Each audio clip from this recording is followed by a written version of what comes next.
Well, tell me a secret, I won't tell you no lies. Keep me up, baby, I'll keep you up all night. I ain't lonely, but I'll be lonely with you. Hey, and I'm gonna keep it to the little talk, but I ain't gonna do the things you do. Hey, what is your name? My name's Sophie Faith. How do you sum up your music? That's so hard. I think I've flipped between genres, so I think I've flexed between like jazz, soul, even hip hop a little bit, even funk a little bit. Don't know, so I'm feeling on the day, but I guess like neo soul, R&B. I don't know. I think it's hard to sum up your sound if you're still experimenting as well. So I feel like I'm at a stage where I'm writing now. Don't really want to be framed into or be summed up. What are you passionate about apart from music? I love cooking. I'm actually a bit obsessed with cooking programs, like proper old granny ones. I love Delia and I love Nigella. They're like saints in my eyes. I love to travel. I'm passionate about exploring places I haven't been to before, or being uncomfortable in situations, like travelling on my own, because I think you're completely in control of like where you're going, who you meet, where you, like when you wake up in the morning, all you have to think about is where you're going to eat breakfast that day, or like where you're going to go, where you're going to snorkel. Like, it's just an easy life. I find relief and release in that. So yeah.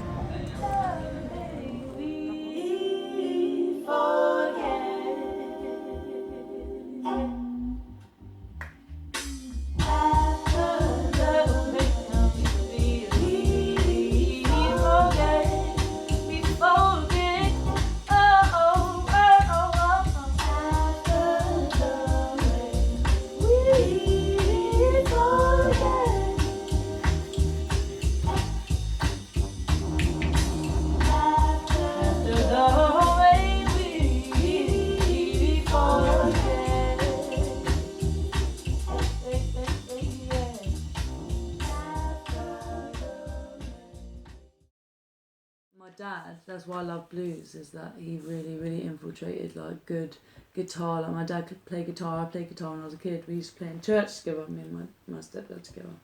So a bit of a bonding session, like how when we played together.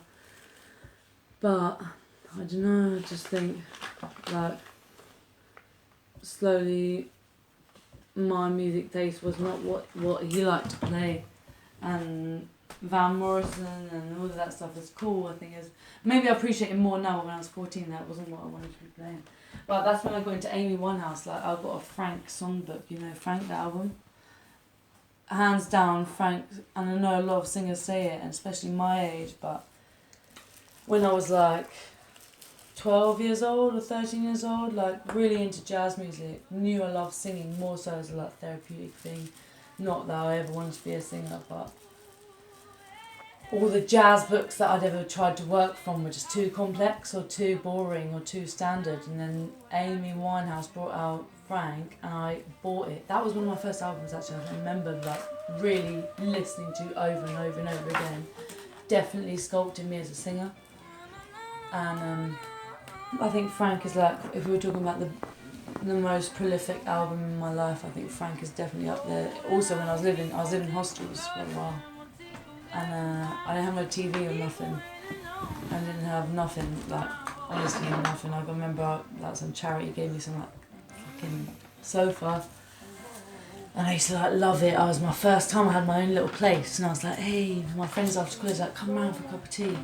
And all I'd have was like Frank. And I'd just like have it on repeat, like over and over. And I think now I know the words and the songs and I know what's coming after every song, like on the album list. Because I just listen to it over and over and over again. I don't think there's many albums like that nowadays that you can do that with. Very rare. That is the key to a good album. Like, songs you don't get tired of. songs that grow on you, songs that like you just want to hear over and over again. You finish and you're like, yeah, reload, like, you know what I mean? Then that's the songs I would want to make. The blues, bitch.